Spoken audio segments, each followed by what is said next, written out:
जय हिंद दोस्तों, हमारा जीके जीएस के डिस्कशन वीडियो में आपका स्वागत है। आइए, हालांकि अभी हम लोग सिर्फ साइंस का डिस्कशन हम लोग यहाँ पर देखेंगे। डिस्कशन का एक ही मतलब है कि उसके इर्द गिर्द क्वेश्चंस के जितने भी वीवीआई बन सके, आपको क्या हमें ज़्यादा से ज़्यादा हो सके तो रिकॉल करा सकूँ कम समय में। तो चलिए क्वेश्चन के ऊपर आते हैं हम लोग। क्वेश्चन ये है कि दंत वाला जो है कि उसके एनामिल जो होते हैं किसके बने हुए होते हैं, तो कैल्शियम फास्फेट के बने होते हैं। और ये कैल्शियम फास्फेट को तो हम देख लेते हैं, सूत्र क्या होता है, तो Ca3 और ये ब्रैकेट में PO4 होल 2, याद रखना यही कैल्शियम फास्फेट का फॉर्मूला होता है। अब बात कर लेते हैं कि ये जो होता है हड्डियों वगैरह में भी वह भी कैल्शियम फास्फेट के रूप में ही रहता है, यानी कि उसके मजबूती मिलता है। और ये दांत के रूप में भी ये इसमें भी कैल्शियम फास्फेट ही मिलता है, जबकि ये एनामिल है, याद रखिएगा। जबकि सबसे क्या होता है कि हमारा शरीर का सबसे कठोर अगर कोई भाग होता है तो याद रखना है कि ये हमारा मतलब एनामिल ही होता है। लेकिन सबसे मजबूत अगर हड्डी की बात करेगा तो याद रखना है कि जबड़े की हड्डी सबसे मजबूत होती है, याद रखना है। और हमने बोला कि मजबूत हड्डी जो कि जबड़े की होती है, लेकिन अब देख लेते हैं कि सबसे कमज़ोर हड्डी कौन सी होती है। तो याद रखिएगा वह कंधा के पास में होता है, गर्दन के पास में, जिसको कैल्विक मतलब कहा जाता है। याद रखिएगा क्या कहा जाता है उसको, तो कैल्विक।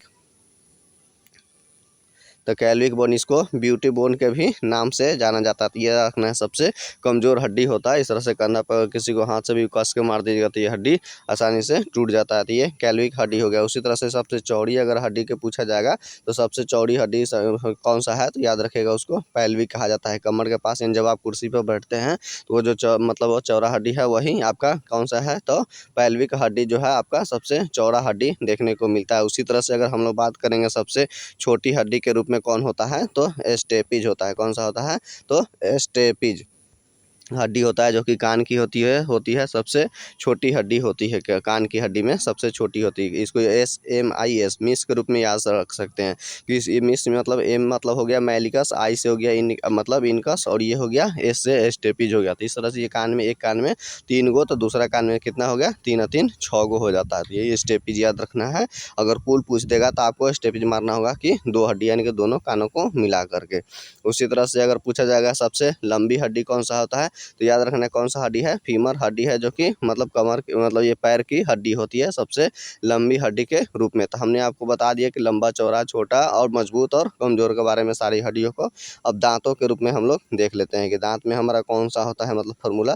तो वयस्क पुरुषों में मतलब याद रखेगा तो ये इसका फार्मूला होता है 2 1 2 3 होता है। अब इसको हम आपको बताते हैं, यहाँ से नीचे में देखिएगा 2 1 वयस्क पुरुषों में यही होता है, यानी कि इसको कहा जाता है IC और ये होता है इसका। तो याद रखिए आई का मतलब हो गया इंसीजर। तो इंसीजर कितने होते हैं, तो 2 होते हैं। उसी तरह से अगर बात करते हैं हम लोग यहाँ पे, तो केनाइन में, तो आपने यहाँ पे देखा तो केनाइन के कितने होते हैं, तो 1 होते हैं। उसी तरह से प्री मोलर में आपको यहाँ 2 हो गया। उसी तरह से मोलर में 3 हो गया। ये मतलब एक तरफ का हो गया, यानी कि इंसीजर मतलब ये आगे की तरफ में जो काटने का कार्य होता है, जबकि केनाइन वाला में ये मांस उस वगैरह का चीरने फाड़ने में काम आता है।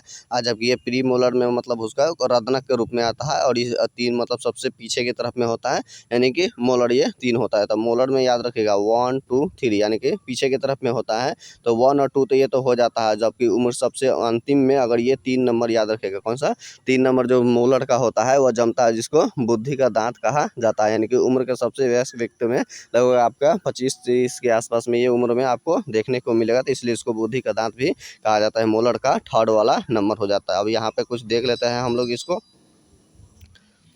जैसे कि ये दांतों को हम लोग 2 एथी में अगर कर लेंगे तो इसको हम लोग बीच से ऐसे कर लिया जाता है इसको, क्योंकि हम दोनों तरफ में आपको बना देते हैं, जिससे आपको मतलब देख के समझने में आसानी होगा। ये आपका ये दो गो हो गया आपका मतलब ये इंसीजर हो गया। और ये वाला C मतलब ये लंबा की तरफ में जो हो गया, ये हम थोड़ा लंबा ज़्यादा बना देते हैं। तो ये आपको क्या हो गया कि केनाइन हो गया। C आपको यहाँ पर लिख देते हैं, ये I हो गया आपको, तो इंसीजर हो गया। और उसी तरह से हम लोग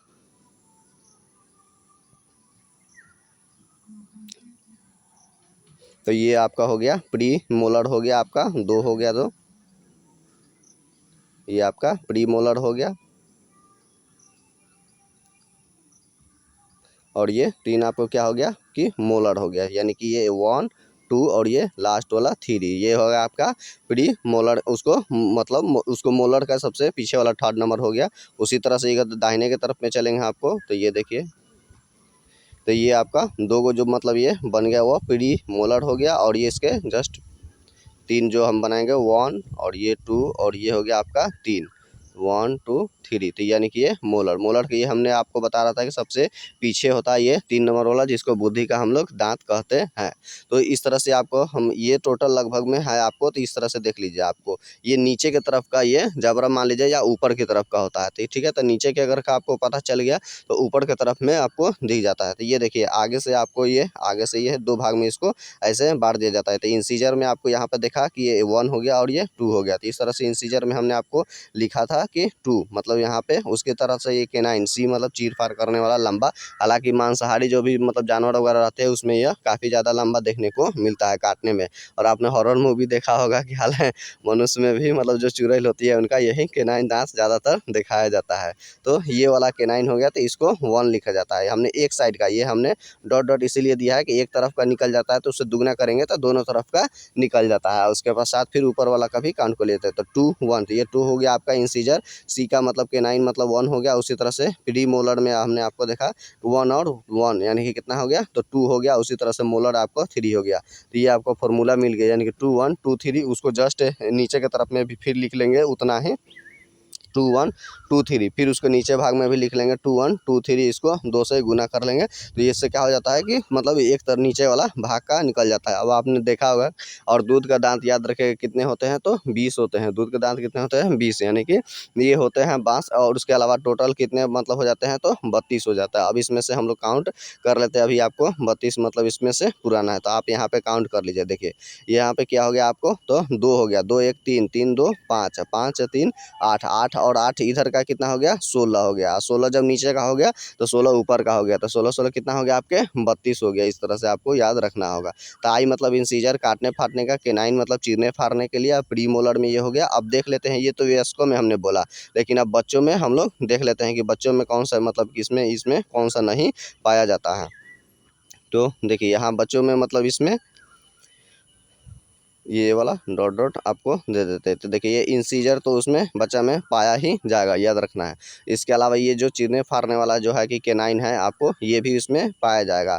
लेकिन ये जो है आपको प्री मोलर जो होता है, प्री मोलर, तो ये बच्चा में क्या होता है कि नहीं होता है। तो याद रखना है, तो इस नहीं होता है। और उसी तरह से जो 3rd नंबर जो होता है बुद्धि का दांत वाला में, यानी कि मोलर वाला में 3rd नंबर, वो भी उसमें नहीं होता है बच्चा में, आपको याद रखना हो। तो देख लीजिए, तो इस तरह से बच्चा का फॉर्मूला में क्या हो जाता है, तो इंसीजर तो हमने आपको यहाँ पे ये थोड़ा सा इसको हम मिटाते हैं। देखिए चलिए अब यहाँ पे ही आपको फॉर्मूला हम लिख के दिखा देते हैं। तो फार्मूला में देख लीजिए बच्चा में क्या हो गया, आई से, यानी कि ये दोनों वाला इंसीजर तो है ही है, तो 2 यहाँ पे आप लिख लीजिए। तो ये आपका 2 हो गया, इंसीजर में हो गया। केनाइन 1 हाईले है। इसके अलावा ले हमने, और केनाइन के जस्ट बाद होता है आपको क्या होता है कि प्री मोलर। तो प्री मोलर बच्चा में नहीं होता है, तो इसलिए इसको 0 लिख लीजिए। और मोलर में क्या होता है कि उसको 2 ही होता है, तो यहाँ पे 2 लिख लीजिए। देखिए हमने ये था केनाइन है, और ये वाला में आपको याद रखना होगा, ये केनाइन हो गया। और ये 1 और ये 2, बस यहाँ पे हाँ यहीं पे 2 रखना होगा आपको। तो ये हो गया कि 2 1 0 और ये 2। तो ये आपका मतलब एक साइड का हो जाता है, और इसके नीचे वाला में भी उतना ही हो जाता है, तो यानी कि दाहिने साइड में। तो और उसके बाद उसका दुगना कर दीजिए तो ऊपर में। तो याद रखने के बच्चा में 3 नंबर यहाँ मोलर का 3rd नंबर नहीं होता है, और साथ साथ प्री मोलर के क्या होता है कि वो दोनों दांत इसमें देखने को नहीं मिलता आपको। तो इस तरह से आप देख लीजिए, यहाँ पे आपका क्लियर हो गया कि यहाँ पे जो इंसीजर बच्चों में यहाँ पे 2 हो गया, केनाइन में मतलब आपका 1 हो गया। और जबकि यहाँ पे बीच में जो खाली है आपको यहाँ पर दिखा रहे हैं, ये मतलब प्री मोलर का है। तो यहाँ पर प्री मोलर में कुछ भी नहीं है, तो इसलिए यहाँ पे 0 हो गया।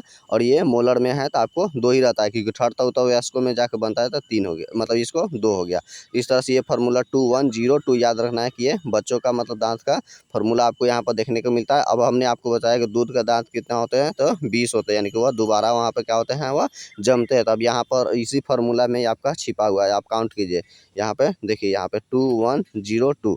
ये कहने का मतलब हो गया इंसीजर में आपका 2 था, केनाइन में 1 हो गया, प्रीमोलर में ये 0 हो गया। तो ये तो 2 1 3 और 2 कितना हो गया, 5। तो ये 5 एक तरफ का हो गया, ये 5 क्या हो गया आपको एक तरफ को देखने को मिला। तो 5 ये इधर का दाहिने तरफ में लीजिएगा, तो 5 5 कितना हो गया आपको 10 हो गया। और चूंकि ये नीचे की तरफ का हो गया, तो ऊपर वाला में 10 और जोड़ लीजिए, तो 10 और 10 कितना हो गया आपको, तो 20 हो गया। इस तरह से तो याद रखना है कि दोबारा पुनः होता है आपको। तो हमने जो भी उससे जुड़ा हुआ था हमने उसी तरह से आपको बता दिया। हमने कान में आपको बताया था कि 6 हड्डी होती है, और उसी तरह से याद रखिएगा कपार में कितना हड्डी होता है, तो 8 होता है। तो 8 कान में का सॉरी कान में का 6, और कान में का 6 हो गया, 8 का पाल में का, तो 8 6 14 हो गया, और 14 चेहरा का मतलब चेहरा का होता है, यानी कि चौधरी का चांद। याद रखिएगा च से चौधरी, यानी कि 14 दिन होता है ना, 14 दिन पे, तो 14 14 कितना हो गया आपको, तो 28 हो गया आपका। उसी तरह से एक हाइड बॉन्ड होता है, तो हाइड बॉन्ड यानी कि जो फांसी के समय गर्दन यहाँ टूट जाता है, गर्दन के सामने वाला में नीचे में रहता है, तो वही आपको हाइड बॉन्ड हो गया, उसको कहा जाता है। इस तरह से टोटल 29 खोपड़ी में आपको देखने को मिलेगा हड्डी में। और हमने आपको हड्डी में सब कुछ बता दिया, फिर से एक बार रिकॉल कर लीजिए। तो सबसे याद रखिए कमज़ोर हड्डी मतलब कैल्विक होती है, जहाँ जिसको ब्यूटी बोन कहते हैं, गर्दन के पास वाला में होता है। और अगर बात करते हैं सबसे पतली हड्डी में मतलब होती है, यानी सबसे छोटी हड्डी में, तो वह स्टेपिज होती है, जो कि कान वाला में होती है। और उसी तरह से सबसे मतलब बड़ी हड्डी की बात करेंगे तो फीमर हड्डी, जो कि पैरों में देखने को मिलेगा, और एक टिबिया फिबुला भी पैर में ही होता है, ये चीज़ याद रखना। उसी तरह से चौड़ी हड्डी में याद रखिएगा वह कैल्विक हड्डी होती है, यानी कि कमर के पास में जब हम बैठते हैं तो वहाँ पे होती है। और अगर इसमें हड्डी में अगर हम सबसे मजबूत हड्डी जबड़े की हड्डी होती है, और सबसे कठोर वाला में तो आपने देखा कि यहाँ पे ये एनामिल जो होता है सबसे कठोर होता है।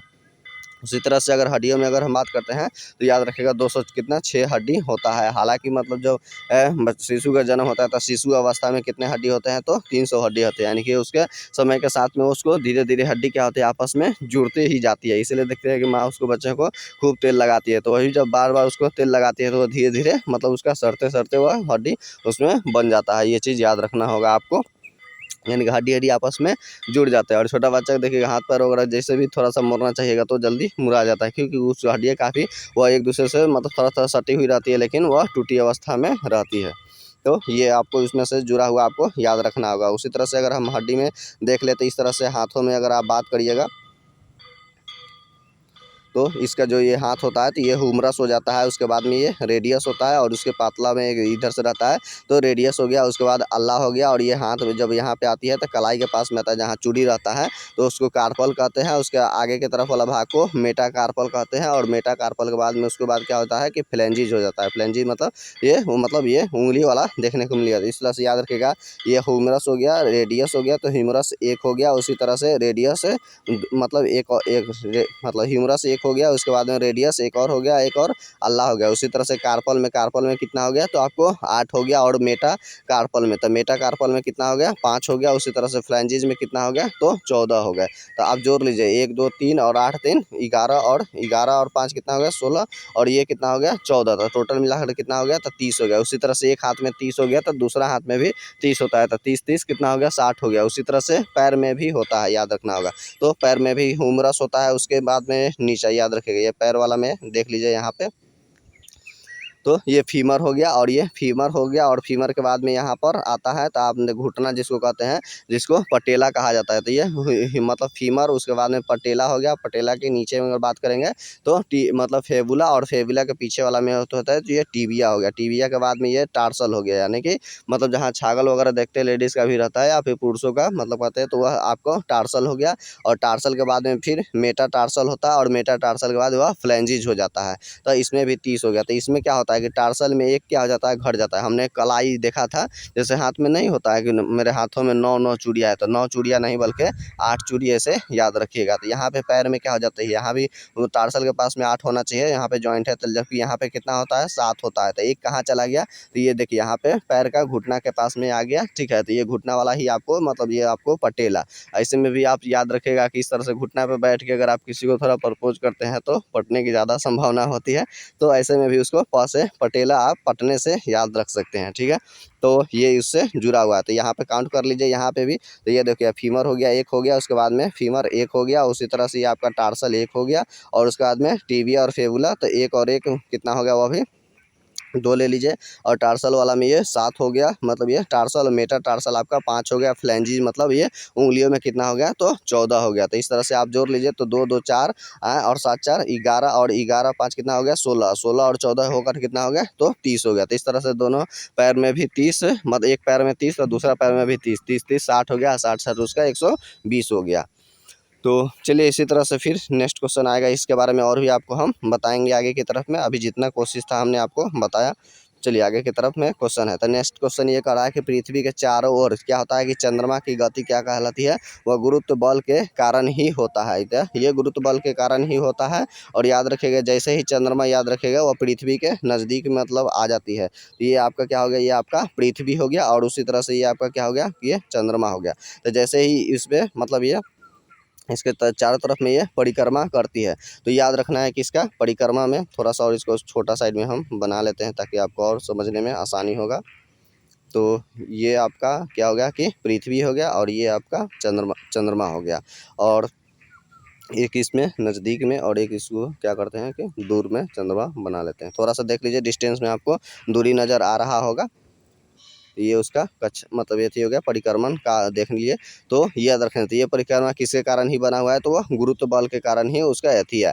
अब यहाँ पे देख लेते हैं। देखिए जब ये चंद्रमा क्या है कि नज़दीक आ जाता है, क्या कहता है कि चंद्रमा जब पृथ्वी के नज़दीक से मतलब गुजर नज़दीक आती है तो उसको क्या कहा जाता है, तो उपभू कहा जाता है। उपभू याद रखना है, यानी कि उपभू यानी कि वह नज़दीक भूमि के थोड़ा नज़दीक आ गया। भू मतलब इसका पृथ्वी के पास वाला में और अधिकतम दूरी होती है, यानी कि जब ये चंद्रमा जो होती है पृथ्वी का अधिक दूरी पे होती है उसको अपभू कहा जाता है। अपभू कहा जाता है। ये आपको यहाँ से इस तरह से याद रखना होगा। अगर इसी तरह से हम लोग इसको थोड़ा सा एथी के कथन कारण को बदल दे और कुछ पल के लिए आप ये याद रख लीजिए कि ये आपके हमारा क्या है कि हमारा ये सूर्य है। कैसा है, सूर्य है। और ये हमारा पृथ्वी जो चक्कर लगा रहा है। ये वाला अब हमारा क्या हो गया, अर्थ हो गया, यानी कि ये पृथ्वी हो गया। तो जब ये पृथ्वी सूर्य से नज़दीक होती है तो उसको क्या कहा जाता है, उसको उपसौर कहा जाता है। उपसौर, उपसौर कहा जाता है उसको, अंग्रेजी में पेरिहेलियन कहा जाता है। और इस तरह से किस डेट को होता है, तो याद रखना है कि 3 जनवरी को आपको सबसे नज़दीक दूरी इसका रहती है। और दूरी की अगर बात करेंगे तो इसका कितना किलोमीटर दूरी हो जाता है, तो याद रखना है ये 14.71 करोड़ किलोमीटर आपको देखने को मिलेगा। यानी कि नज़दीक जब रहता है उपसौर की घटना 3 जनवरी को होता है तब।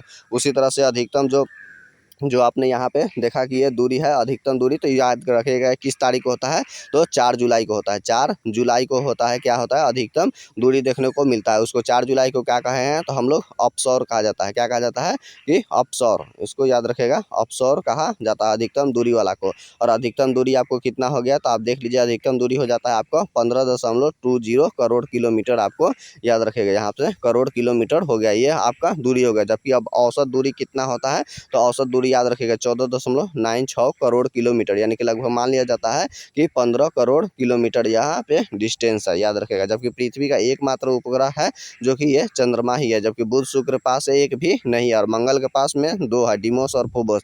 जिसमें से डिमोस सबसे ब्रह्मांड में छोटा उपग्रह के रूप में जाना जाता है। सबसे बड़ा अगर उपग्रह है तो याद रखिएगा गनीमेड है, किसका है, शनि का है। जबकि दूसरा कौन सा है, टाइटन है, जो कि सॉरी सबसे बड़ा जो गनीमेड है वह बृहस्पति का है। उसी तरह से शनि जो है मतलब शनि का जो उपग्रह है वह टाइटन, वह दूसरा नंबर पे आता है। उसी तरह से अरुण ग्रह का भी मतलब होता है टाइटेनिया, याद रखिएगा टाइटेनिया हमने बोला। अरुण ग्रह का मतलब उसका यानी कि यूरेनस का टाइटेनिया होता है। उसी तरह से याद रखेगा जो वरुण ग्रह होता है, तो वरुण ग्रह का उसका मतलब उसका ट्रिटोन उसका होता है। तो याद रखेगा टाइटन शनि का हो गया, टाइटेनिया अरुण का हो गया और ट्रिटोन याद रखेगा किसका हो गया, तो वरुण का हो गया, यानी कि नेपच्यून का हो जाता है इस तरह से। तो ये आपको उस तरह से आपको याद रखना होगा। अभी सबसे अधिक अगर बात करेगा कि किसका मतलब है उपग्रह की संख्या में, तो आपको याद रखना होगा कि शनि ही उसमें लगाना होगा, बृहस्पति ना लगा लीजिएगा, ठीक है। हालांकि अभी बृहस्पति में कुछ का वृद्धि हो गया था मतलब हाल फिलहाल में, लेकिन फिर उसके बाद में भी शनि में और खोज हुआ और शनि को सबसे ज़्यादा मान्यता प्राप्त है। इसलिए शनि को याद रखें सबसे ज़्यादा उपग्रह वाला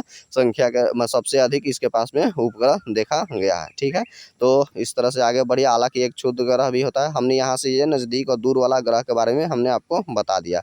अब देखिए यहाँ पे ये क्या होता है कि अगर ये वाला आपका सूर्य हो गया और ये सूर्य हो गया और ये हमने आपको बताया था कि ये आपको पृथ्वी, अगर पृथ्वी से भी छोटा है मतलब यहाँ पे कुछ पल के लिए देख लीजिए, तो यहाँ पे क्या होता है कि चंद्रमा आ जाता है। चलिए इसको थोड़ा सा और एथी में हम साइड कर लेते हैं, इसको पृथ्वी को यहाँ पे लेकर चले आते हैं। ये हो गया पृथ्वी हो गया। और अगर पृथ्वी के पास से यहाँ पे ये क्या हो गया कि चंद्रमा आ गया, चंद्रमा ये यहाँ से ये चंद्रमा अपना इस तरह से अपन चक्कर। तो नेक्स्ट क्वेश्चन है हम लोग का, क्या है यहाँ कह रहा है कि गुरुत्वाकर्षण बल का प्रत्येक और हर एक वस्तुओं के बीच में क्या होता है, मौजूद होता है, परंतु इसे तब तक महसूस नहीं किया जा सकता है कि जब तक वस्तु का द्रव्यमान बहुत अधिक न हो। जैसे कि क्या होता है ग्रहों में और ये नहीं होता है। तो अब यहाँ पे ये देख लेते हैं कि गुरुत्वाकर्षण यहाँ का फॉर्मूला क्या होता है। तो फॉर्मूला होता है, याद रखिएगा, F बराबर कैपिटल G m1 गुने ये क्या हो गया m2, यानी कि दो वस्तु है, दोनों के बीच का दूरी हो गया, तो ये दूरी का स्क्वायर हो जाता है। तो यही उसका फॉर्मूला होता है। यानी कि यहाँ इसको भी इस तरह से थोड़ा देख सकते हैं, नीचे की तरफ में आपको लिख देते हैं F बराबर ये कैपिटल G m1 गुने क्या होता है m2, तो याद रखिएगा बटा r स्क्वायर। यानी कि यहाँ पे क्या हो गया आपको कि ये दो वस्तु है, ये एक हो गया और ये दूसरा वस्तु हो गया, और दोनों के बीच का ये क्या हो गया आपका दूरी हो गया, और इसको दूरी को हम लोग क्या सूचित करते हैं r से, जबकि ये इसका द्रव्यमान कितना हो गया m1 और इस पे क्या हो गया m2।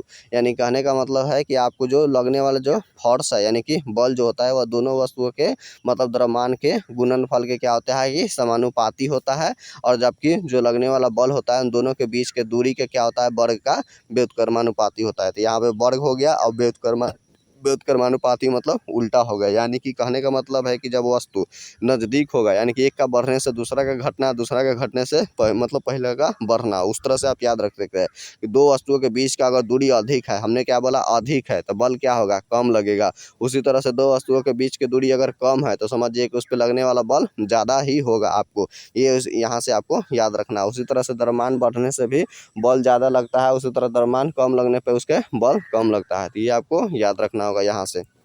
जबकि हमने ये कैपिटल G लिखा है आपको, तो इसको गुरुत्वाकर्षण नियतांक कहा जाता है। और ये कैपिटल G जो होता है गुरुत्वाकर्षण नियतांक, पृथ्वी ही नहीं ब्रह्मांड के कहीं भी जगह जाइएगा तो इसका वैल्यू क्या होता है एक समान ही होता है, लेकिन एक स्मॉल g और एक कैपिटल G में याद रखिएगा यहाँ पे अंतर आपको दिखा देते हैं। तो ये स्मॉल g हो गया और ये कैपिटल G हो गया, तो इसको क्या कहते हैं, उसको गुरुत्वीय त्वरण कहते हैं, और इसको कैपिटल G को क्या कहते हैं हम लोग, तो गुरुत्वाकर्षण नियतांक कहा जाता है। और ये पृथ्वी पर हर जगह भिन्न भिन्न देखने को मिलेगा स्मॉल g वाला, जबकि कैपिटल G वाला पृथ्वी ही नहीं ब्रह्मांड के कहीं भी आप चले जाइए इसका फिक्स ही आपको मिलेगा। उसी तरह से स्मॉल g का अगर बात करते हैं वैल्यू कितना होता है, तो याद रखिएगा यहाँ पे 9.8 इसका मतलब होता है वैल्यू। और कैपिटल G का अगर बात करेंगे, हालांकि यहाँ पे पूरा मात्रक भी दे देते हैं 9.8 मीटर प्रति सेकेंड स्क्वायर, तो ये इसका आपको देखने को मिलेगा। उसी तरह से कैपिटल G का अगर वैल्यू देखेंगे तो 6.67 गुने 10⁻11 आपका हो गया न्यूटन मीटर स्क्वायर प्रति kg स्क्वायर, ये इसका फॉर्मूला होता है, याद रखना है। ये फॉर्मूला नहीं वैल्यू होता है, याद रखना है।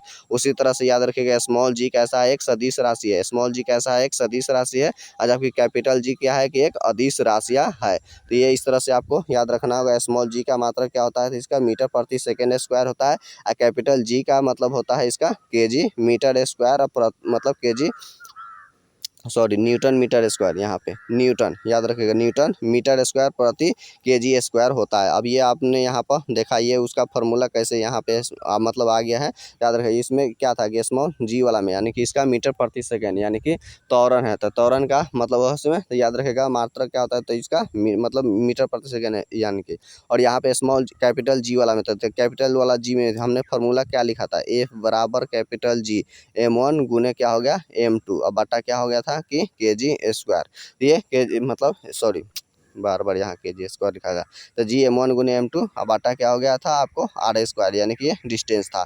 ये क्या हो गया, कैपिटल G को इधर रखिए तो आपको यहाँ से कैपिटल G बराबर क्या हो जाएगा, मिल जाएगा फोर्स गुने क्या हो गया ये दूरी का स्क्वायर बटा m1 गुने m2 हो गया। तो इस तरह से आप देखिएगा आगे की तरफ में बढ़ा करके, तो आपको मिल जाता है कि यहाँ फोर्स का क्या हो गया आपको न्यूटन हो गया, फोर्स का क्या हो गया आपको तो न्यूटन हो गया। उसी तरह से ये दूरी है, इसका दूरी का यानी कि मीटर का स्क्वायर, अब बट्टा क्या हो गया आपका यह मास है, यानी कि kg का स्क्वायर यहाँ पर हो गया। तो यही यहाँ से आपको फार्मूला मिलेगा। तो आपको दोनों का इस तरह से आपको याद रखना होगा। अगर इसका हम लोग बीमा का बात करेंगे कैपिटल G का वाला का, तो कैपिटल G का बीमा होता है याद रखेगा m-1 l स्क्वायर, याद रखेगा, यानी कि m-1, और ये क्या हो गया कि l³ और t पावर -2, ये उसका गुरुत्वाकर्षण नियतांक का क्या होता है कि बीमा होता है। ये आपको यहाँ से याद रख सकते हैं। अब यहाँ पे थोड़ा सा आपको बीमा निकाल कर सिखा देते हैं। देखिए आपको बीमा क्या हो गया, फार्मूला क्या था कि F बराबर G m1 गुने m2 अब बटा क्या था आपको आर स्क्वायर में। तो F बराबर इसको लिख सकते हैं कि ma बराबर क्या हो गया आपको g m1 गुने m2 अब बटा क्या हो गया आपको आर स्क्वायर। तो F बराबर m है, यानी कि ये फार्मूला होता है बल का, यानी कि त्वरण क्या होगा कि मीटर का। तो ये हो गया आपका m, मास का मतलब हो गया मीटर m, और l और टी पावर -2 हो जाता है। तो ये उसका हो जाता है टी पावर -2, और ये कैपिटल G हमारा जस के तस रहेगा, और m1 गुने m2, यानी कि ये आपका क्या हो गया मास हो गया। तो मास को यहाँ पे भी वहाँ पे, और डिस्टेंस को क्या हो जाए इसको टी का इसका स्क्वायर होता है। तो यहाँ से ये कैपिटल जी से आप करिएगा तो उधर में आपको निकल जाता है। तो ये आसानी से होता है, कुछ ज़्यादा नहीं होता है। आप अगर आप साइंस के स्टूडेंट रहे होंगे तो आप निकाल सकते हैं। चलिए अब यहाँ से आगे की ओर हम लोग बढ़ते हैं। आगे की ओर बढ़ने में नेक्स्ट क्वेश्चन ये हम लोग का कहता है कि फास्फोरस का परमाणविक क्या कैसा होता है, तो चतुष्फलकीय होता है। याद रख कैसा होता है, तो चतुष्परमाणविक होता है।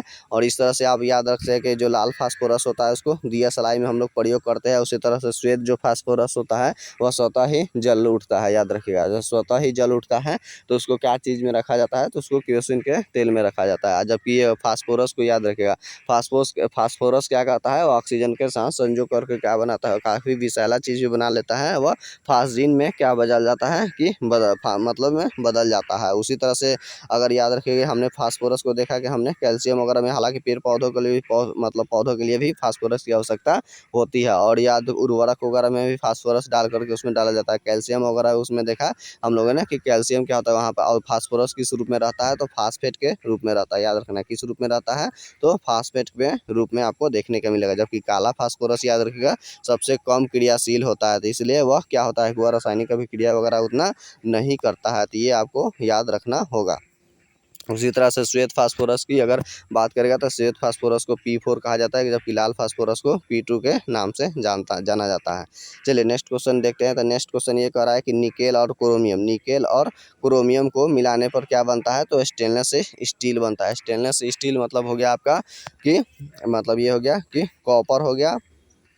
कॉपर हो गया और ये निकेल हो गया और ये क्रीम हो गया। तो याद रखिएगा, जबकि ये होता है कि स्टेनलेस स्टील। खाली स्टील की अगर बात करेगा स्टील क्या होता है, तो स्टील में यानी कि ये लोहा हो गया, और लोहा में थोड़ा सा कार्बन मिला देते हैं तो स्टेनलेस स्टील या सिर्फ स्टील हो जाता है। यानी कि इसमें लोहा में कार्बन मिला दिए तो ये स्टील हो गया।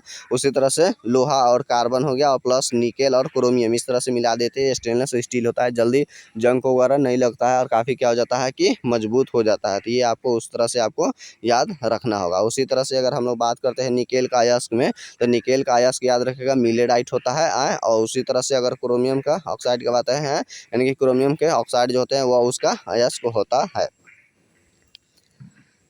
चलिए नेक्स्ट क्वेश्चन के ऊपर बात करते हैं। तो नेक्स्ट क्वेश्चन ये है कि पौधा में जो लचीलापन प्रदान करने वाले जो अस्थाई जो उत्तक मतलब उत्तक होता है उसके कोलेन काइमा कहा जाता है। जबकि ये क्या कर रहा है कि लचीलापन प्रदान करने के लिए उसमें है कोलेन काइमा का मतलब वहाँ पे मतलब उत्तरदायी होता है। उसी तरह से अगर पौधा में फूल खिलाने के लिए या कौन सा हार्मोन, तो फ्लोरोजिन्स हार्मोन होता है। पौधा को छोटा को लंबा करने के लिए यानी कि बौना को लंबा करने के लिए जिबरेलिन्स हार्मोन होता है। और फलों को पकाने के लिए याद रखिएगा एथिलीन होता है, यानी कि C2H4 होता है पौधा को पकाने वाला। उसी तरह से अगर बात करेंगे ट्राउमाइटिन होता है, तो पौधों के घाव को भरने में वह काम आता है। उसी तरह से ऑक्सिन हार्मोन क्या होता है, वह वृद्धि रोधक कंट्रोल करता है, खरपतवार वासों को नाश करता है, पौधा को गिरने से बचाता है। जबकि ऑब्सेसिक एसिड जो होता है एब्सेसिक एसिड वह क्या कहता है, पौधा को वृद्धि रोधक होता है, यानी कि वो बढ़ने ही नहीं देता है। याद रखना है ये आपको कुछ क्वेश्चन वगैरह में। तो और पौधा याद रखेगा जब ये रासायनिक अभिक्रियाएं करती है, यानी कि प्रकाश ऊर्जा को किसमें रासायनिक ऊर्जा में बदलने का कार्य करता है। अलग रूप से प्रकाश संश्लेषण करता है,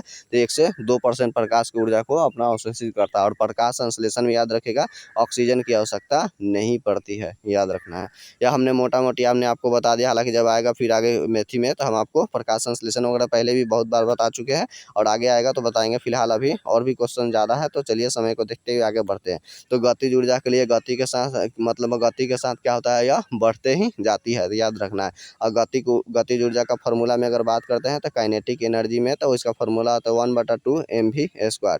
ये आपको याद रखना है, यानी कि वेग का क्या होता है स्क्वायर हो जाता है, वर्ग हो जाता है। यानी कि वेग को दुगना करेंगे तो गतिज ऊर्जा 4 गुना हो जाएगा, वेग को आधी करेंगे तो उसका गतिज ऊर्जा 1/4 हो जाती है। उसी तरह से एक गतिज ऊर्जा का तो अगर बात करते हैं यहाँ पे मतलब एक स्थितिज ऊर्जा होता है तो उसमें उसका फार्मूला होता है mgh होता है स्थितिज ऊर्जा, याद रखेंगे। जबकि एक होता है कि गतिज ऊर्जा बराबर क्या हो जाता है कि संवेग का स्क्वायर, क्या हो जाता है संवेग का स्क्वायर बटा 2m होता है। यानी कि संवेग को अगर दुगुना करेंगे तो उसी तरह से क्या हो जाता है कि गतिज ऊर्जा हमारा 4 गुना होता है, संवेग को 3 गुना करेंगे तो गतिज ऊर्जा 9 गुना होता है। तो ये आपको यहाँ से कुछ फार्मूला आपको याद रखना है, जहाँ पे मतलब गतिज ऊर्जा और संवेग के बीच में संबंध आपको देखने को मिलेगा। काइनेटिक एनर्जी बराबर p स्क्वायर बटा 2m के रूप में निकलता है। हमने इसको भी फार्मूला में हमने आपको निकाल कर दिखाया हुआ था। चलिए नेक्स्ट क्वेश्चन के ऊपर बात करते हैं। तो नेक्स्ट क्वेश्चन कह रहा है कि एक भीड़ भाड़ वाली सड़क पर बस की गति क्या होती है, ये असमान हुई होती है। असमान होती है यानी कभी रुकना, धीरे धीरे चलना बढ़ना है। लेकिन ग्रहों की जो चाल है याद रखिएगा वह कैसा होता है कि एक समान होती है। वो आज ही नहीं बल्कि आने वाले मतलब 100 सालों के बाद ही नहीं, मतलब लाखों करोड़ साल के बाद भी जो इसका स्थिति बना हुआ है और उसका गति का वही उसका गति स्पीड वगैरह रहता है। तो वह सब क्या है कि ग्रहों का गति वगैरह वह सब समान होती है। जबकि पृथ्वी पर अन्य वस्तु वगैरह ये सब चल रहा है, याद रखेगा सबका गति क्या है, ये असमान गति का एक उदाहरण के रूप में जाना जाता है। चलिए नेक्स्ट क्वेश्चन देखते हैं। नेक्स्ट क्वेश्चन कह रहा है कि जब एक प्रयुक्त बल की दिशा और वस्तु के गतिशील दिशा के मतलब एक दूसरे के लंबवत हो तो कोई कार्य नहीं होता है, क्योंकि कार्य क्या हो जाता है, उससे कोई कार्य नहीं होता है। तो इस तरह से आपने उसका याद रखें। W बराबर क्या हो जाता है इसका फार्मूला FS cos थीटा हो जाता है कि FS cos थीटा हो जाता है। तो इस तरह से आपने कैसे देखा, ये फोर्स हो गया, S क्या हो गया कि विस्थापन हो गया, और ये कोस थीटा। तो कोस थीटा चूँकि क्या बोला है कि लंबवत कार्य मतलब होने पर क्या हुआ, एक दूसरे के लंबवत हो तो कार्य नहीं हुआ। तो लंबवत यानी कि कितना डिग्री का कोण बनाया, तो 90 डिग्री का कोण बनाया। जैसे यहाँ पे हम लोग लिखते हैं कि कोस 90 डिग्री, तो कोस 90 डिग्री का वैल्यू कितना होता है, तो 0 होता है। तो याद रखना है। तो कोस 90 का यह 0 हो गया। तो इस तरह से आपने देखा यहाँ पे क्या होगा कि वर्क को क्या कर दिया उसने, 0 कर दिया। इस तरह से कह रहा है कि कार्य आपको क्या होता है कि कार्य नहीं हुआ है। ये आज का फार्मूला आपको याद रखना होगा, W बराबर FS cos थीटा आपको हो गया। उसी तरह से अगर हम लोग FS cos थीटा, अगर इसको क्या होता है कि किसी वस्तु को दूर तक फेंकने के लिए हमारा एंगल कितना चाहिए, तो याद रखें 45 डिग्री का कोण चाहिए। उसमें से माना जाता है कि 45 डिग्री के कोण पर फेंकने से अधिकतम दूरी पर वह जाता है। चलिए अब नेक्स्ट क्वेश्चन के ऊपर बात करते हैं। तो एक ही समूह में, याद रखिएगा, एक ही समूह में तत्वों के समान क्या होता है कि रासायनिक गुण उनको देखने के मिलते हैं, क्योंकि उनके क्या होते हैं एक ही समूह में यानी कि ग्रुप्स में। क्योंकि क्या होता है कि उसके मतलब अंतिम कक्षा में क्या होता है, इलेक्ट्रॉनों की संख्या है वह समान देखने को मिलता है। तो और उसके बाद में कक्षाओं की संख्या समान होती है, जिसके कारण इसके रासायनिक गुण क्या होते हैं, इसके समान आपको देखने को मिलेगा। और तत्व याद रखेगा, ये तत्व क्या होते हैं कि प्रकृति में, हालांकि अभी पीरियोडिक टेबल में आपने देखा होगा कि 200 मतलब 118 हुआ करता था, लेकिन अब 119 मतलब से तत्व के रूप में हो गया है। चलिए नेक्स्ट क्वेश्चन के ऊपर बात करते हैं। तो नेक्स्ट क्वेश्चन ये है कि हमारा सरसों का उभयलिंगी फूल के रूप में जाना जाता है। अब ये यहाँ पे सरसों क्या बोला, उभयलिंगी फूल के रूप में जाना जाता है। जबकि सरसों का वैज्ञानिक नाम याद रखिएगा ब्रासिका कैम्पेस्ट्री, जिसको कहा जाता है। सरसों क्या है, एक रबी फसल है, याद रखना है। सरसों क्या है, एक रबी फसल के रूप में जाना जाता है, क्योंकि रबी फसल में आपने जाने हैं कि अक्टूबर और या नवंबर में बोई जाती है। तो अक्टूबर नवंबर में जो बोई जाती है वही रबी फसल हो गया, यानी कि गेहूँ, जौ, सरसों हो गया और ये आलू हो गया, और उस तरह से मटर वगैरह ये सब भी रबी फसल के जाना जाता है। और जबकि खरीफ फसल जो होता है याद रखिएगा वह जून और जुलाई में वो आपको देखने को में यानी कि बोया जाता है, जून जुलाई में बोया जाता है। जबकि नवंबर दिसंबर में काट ली जाती है। और इसको खरीफ की फसल को क्या कहा जाता है, इसको मानसूनी फसल भी कहा जाता है, क्योंकि यह मानसून जब आता है, दक्षिण पश्चिम मानसून, याद रखिएगा हमने क्या बोला आपको कि दक्षिण पश्चिम मानसून, ईस्ट वेस्ट नॉर्थ और ये साउथ, तो यही मतलब क्या होता है कि मानसून आता है, यानी कि साउथ मतलब यानी कि दक्षिण और ये पश्चिम मानसून। तो यही दक्षिण पश्चिम मानसून जब आता है तो इसको ही कहा जाता है कि मानसूनी फसल इसको कहा जाता है। जबकि यही अगर मानसून अगर यहाँ से अब ये लौट जाता है इस तरह से, तो इसको कहा जाता है उत्तर पूर्वी मानसून। लौटता है तो जब लौटता है तो तमिलनाडु के तटों पर वर्षा करा देती है, और जबकि आता है तो केरल के तटों पर, मालाबार तट जिसको कहते हैं, सबसे ज़्यादा बारिश आपको देखने को मिलता है उस समय में। तो चलिए हम लोग वहाँ पे भूगोल भूगोल की तरफ में नहीं जाएंगे, यहाँ पे हम लोग साइंस पे ही रुके रहेंगे। तो इस तरह से आपने देखा उभयलिंगी के रूप में जाना जाता है। उसी तरह से आप फूल में देख लेते हैं तो संसार का सबसे बड़ा फूल में रेफ्लेशिया है, जबकि सबसे छोटा फूल में की अगर बात करेंगे तो उल्फिया आपको सबसे छोटा सा फूल है। उसी तरह फूल खिलाने वाला हार्मोन्स हमने आपको बताया फ्लोरोजेंस हार्मोन्स होता है। और उसी तरह से अगर बात करेंगे फूलों का रंग उड़ा देता है तो याद रखिएगा क्लोरीन गैस क्या होता है, आपको फूलों का रंग उड़ा देता है। जबकि गुलाब के इत्र बनाने की विधि जो नूरजहाँ की माँ अस्मत बानो बेगम थी उसने खोज की हुई थी। चलिए अब लोग नेक्स्ट क्वेश्चन के ऊपर बात करते हैं। तो नेक्स्ट क्वेश्चन कह रहा है कि अवतल दर्पण का प्रयोग क्या किया जाता है कि पश्चात दर्पण में नहीं किया जाता है। पश्चात कहने का मतलब क्या, वही है साइड मिरर हो गया। तो साइड मिरर में नहीं बल्कि अवतल दर्पण का नहीं बल्कि उत्तल दर्पण का प्रयोग किया जाता है साइड मिरर के रूप में। अब बात कर लेते हैं कि अवतल दर्पण का प्रयोग कहाँ किया जाता है।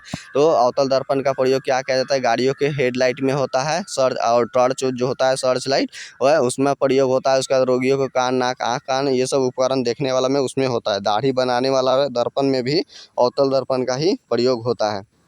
तो इस तरह से आप अवतल दर्पण का जान लिया, और उत्तल दर्पण का मुख्य रूप से आप साइड मिरर के रूप में ही जान सकते हैं, इसमें याद रखिएगा। जबकि उत्तल दर्पण में जो भी बना हुआ प्रतिबिंब क्या होता है तो काल्पनिक होता है। काल्पनिक का मतलब कैसा होता है, तो सीधा होता है। जो भी काल्पनिक होगा सीधा होगा, और याद रखिएगा उसको काल्पनिक को आभासी भी कहा जाता है। ये इस तरह से याद रखना होगा। जबकि वस्तु कैसा इसमें दिखता है तो वह छोटा दिखता है। उसी तरह से जबकि हम लोग बात करेंगे सिर्फ अवतल दर्पण में, तो अवतल दर्पण में इसमें वास्तविक और काल्पनिक दोनों तरह का प्रतिबिंब बनता है। तो 6 स्थिति में क्या होता है कि इसमें जो अवतल दर्पण में होता है वह वास्तविक बनता है, लेकिन एक स्थिति कब ऐसा आती है जब उसमें क्या होता है कि उसमें काल्पनिक प्रतिबिंब बन जाता है, यानी कि आभासी प्रतिबिंब आपको देखने को मिलेगा। तो इस तरह से ये देख लीजिए, आपको ये अवतल दर्पण जिसके परावर्तक सतह धंसा हुआ हो उसको अवतल दर्पण कहते हैं, और जिसका परावर्तक सतह क्या हुआ हो, उठा हुआ हो, तो याद रखिएगा क्या होता है, वह उत्तल दर्पण होता है। तो इस तरह से आप छू कर भी अंदाजा लगाते, अगर छू लिए तो वह धंसा हुआ है तो वह अवतल दर्पण है। अगर छूने से उठा हुआ आपको महसूस होता है तो वह उत्तल दर्पण है। उसी तरह से अगर छूने से आपको समतल महसूस होगा तो समझिए कि वह कैसा है, वह समतल दर्पण है। तो ये आपको यहाँ से छू कर भी पता चल जाता है, या प्रतिबिंब देख कर भी। अगर सामने से देखने पे प्रतिबिंब आपको बड़ा दिख रहा है तो समझिए वह अवतल दर्पण है। उसी तरह से सामने से देखने पे छोटा आपका प्रतिबिंब दिख रहा है तो वह उत्तल दर्पण है। जबकि समान साइज का अगर दिख रहा है आपको तो क्या है कि आपको वह समतल दर्पण के रूप में देखने को मिलेगा, याद रखिएगा। अब देख लेते हैं ये वाला क्या हो गया, ध्रुव, यानी कि उसको पोल कहा जाता है। और ये आपका क्या हो गया कि ये फोकस हो गया, और ये आपको हो गया सी, मतलब ये सी क्या हो गया, यानी कि वक्रता केंद्र हो गया। तो याद रखिएगा जब वह एक ऐसा जब हजामती दर्पण में प्रयोग करते हैं तो यही स्थिति होता है। यहाँ पे फोकस और ध्रुव के बीच में वस्तु को रखा जाता है, यहाँ पर रखा जाता है। तो यही स्थिति में क्या होता है कि काल्पनिक प्रतिबिंब बनता है और सीधा बनता है। और याद रहे काल्पनिक सीधा यानी कि आभासी और आवर्धित प्रतिबिंब बनता है, यही स्थिति होता है। बाकी अन्य स्थितियों में वास्तविक बनता है। अब अन्य स्थिति में हम लोग देख लेते हैं। तो याद रखिएगा जब वस्तु को अनंत पे रखा जाता है, हमने क्या बोला कि वस्तु को अनंत पे रखा जाता है तो उसका प्रतिबिंब फोकस पे बनता है, और वास्तविक उल्टा, और वस्तु से क्या बनता है कि छोटा बनता है। उसी तरह से अनंत में याद रखिएगा वस्तु को अनंत और वक्रता केंद्र के बीच हमने रख लिया, तो वैसे स्थिति में प्रतिबिंब वक्रता केंद्र और फोकस के बीच में बनता है। याद रखिएगा यहाँ पे बनता है, याद रखिएगा जहाँ अनंत और वक्रता केंद्र के बीच रखेंगे तो सी और एफ के बीच बनेगा, वास्तविक उल्टा वस्तु से छोटा बनेगा। उसी तरह से जब हम वस्तु को वक्रता केंद्र पे ही रख लेंगे, यानी कि यहाँ पे सी पर रखेंगे तो इसका प्रतिबिंब हमारा कहाँ पे बनेगा, सी पे बनेगा, वास्तविक उल्टा, और वस्तु मतलब और वस्तु के बराबर साइज का बनता है। उसी तरह से आप फिर प्रतिबिंब को हम क्या करेंगे और नज़दीक लाएंगे, यानी कि सी और एफ के बीच में लाएंगे, तो वस्तु को लाएंगे यहाँ पे तो उसका प्रतिबिंब क्या होगा कि अनंत और सी के बीच बनेगा, या फिर लिख देगा कि आपको वक्रता केंद्र के पड़े, यानी कि वहाँ पे बनता है वास्तविक उल्टा और वस्तु से बड़ा साइज का बनेगा। उसी तरह से जब हम वस्तु को फोकस पे रख लेते हैं, यहाँ पे फोकस पे, तो उसका प्रतिबिंब कहाँ पर बन जाता है, तो अनंत पे बनता है, और वास्तविक उल्टा और वस्तु से बड़ा साइज का यहाँ पे आपको बनता है। और यही जब अंदर में लाते हैं और नज़दीक लाएंगे फोकस से और ध्रुव के बीच में, तो ये काल्पनिक बन जाता है। तो ये आपको यहाँ पे कुछ स्थितियाँ रखना होगा कि जब वस्तु को अनंत पे रखेंगे तो फोकस पे बनेगा, और जब फोकस पे रखेंगे तो अनंत पे ही बनेगा। उसी तरह से अगर वस्तु को हम वक्रता केंद्र पर रखेंगे, सी पर रखेंगे, तो हमारा सी पर ही बनेगा और वस्तु के बराबर साइज का बनेगा। ये मतलब मोटा मोटी आपको ये आपको हम बता रहे हैं। उसी तरह से अगर हम लोग अनंत और सी के बीच रखेंगे तो उसका प्रतिबिंब सी और एफ के बीच बनेगा, और जब वही हम वस्तु को सी और एफ के बीच में रख देंगे तो सी और अनंत के बीच बन जाता है। ये आपको याद रखना होगा। और जबकि अवतल दर्पण को क्या कहा जाता है, तो अभिसारी दर्पण के रूप में भी जाना जाता है। अभिसारी दर्पण क्यों कहा जाता है, क्योंकि क्या होता है कि ये अनंत से आने वाले किरणों को क्या करती है कि एक जगह अभिसरित कर देती है, एक जगह क्या हो जाती है, अभिसरित यानी कि काट देती है, इसलिए इसको अभिसारी दर्पण भी कहा जाता है अवतल दर्पण को। उसी तरह से उत्तल दर्पण को अपसारी दर्पण कहा जाता है, याद रखिएगा। तो उसको औपचारिक, क्योंकि यह अनंत से आने वाली किरणों को क्या कर देती है, यह बिखेर देती है, अनंत से आने वाली किरणों को बिखेर देती है, लेकिन डॉट डॉट मिलाने से एक जगह पे आता हुआ हमें महसूस होता है कि ये वो पीछे की तरफ से वह आ रहा है। तो याद रखिएगा इसको अपसारी। तो अवतल दर्पण को अभिसारी और जबकि उत्तल दर्पण को अपसारी के नाम से जाना जाता है। तो ये आपको उसमें याद रखना होगा दर्पण वगैरह में। और जबकि अगर बात करते हैं कि दर्पण में, उसी तरह से आप देख लीजिए यहाँ पे कि अवतल दर्पण में क्या होती है कि यहाँ पे आवर्धन क्षमता कैसा होता है कि धनात्मक भी होता है और ऋणात्मक भी होता है, जबकि उत्तल दर्पण में हमेशा की याद रखिएगा कैसा होगा, तो इसमें हमेशा धनात्मक ही बनता है। ये चीज़ आपको याद रखना होगा कि यानी कि अवतल में क्या होता है कि धनात्मक ऋणात्मक दोनों तरह से आवर्धन क्षमताएं देखने को मिलती है, जिस सिर्फ और मतलब जबकि उत्तल में हमेशा धनात्मक ही आपको रहता है। तो ये आपको ऊपर मोटा मोटी आपको जान लेना होगा। उसी तरह से हमारा आगे का साइंस का वीडियो ही नहीं, इसके अलावा जीके जीएस का भी आप डिस्कशन मतलब वीडियो देखना चाहते हैं तो हमारा चैनल को अगर आप नए हैं तो चैनल को सब्सक्राइब कीजिए, लाइक कीजिए और अपना कमेंट अपने बॉक्स में दे सकते हैं। तो याद रखिएगा ये यहाँ से आपको वीवीआई क्वेश्चन अनेकों तरह के बन रहे हैं, जो आपको ये ना देखिएगा कि आपको 20 से यहाँ 25 ही क्वेश्चन दिया गया, नहीं, उसके आसपास से जो भी वीवीआई बन सकते थे हमने आपको दिया, जो आपके एग्जाम में क्या होगा कि लाभकारी होगा। और आपके क्वेश्चन अगर आप ज़्यादा मतलब आपको ज़्यादा जानते हैं तो उसमें क्या होगा, आपका रिकॉल हो जाएगा। और अगर आप थोड़ा आप नए नए विद्यार्थी है तो आपको क्या होगा कि यहाँ से आपको कम समय में आपको ज़्यादा से ज़्यादा क्वेश्चन आपको मिल जाता है। तो इस तरह से आप हमारा चैनल से बने रहें, और जैसे जैसे हमको इसी तरह से ड्यूटी आवर के बाद हमको जब जब छुट्टी मिलेगा तो हम आपको इसी तरह से वीडियो बनाकर आपको दिया करेंगे। और आपकी सफलता में हम आपका पूरा साथ ही हैं एकदम, और बने रहेंगे अंतिम समय तक ले। तो हमारा चलते हैं, आप जय हिंद।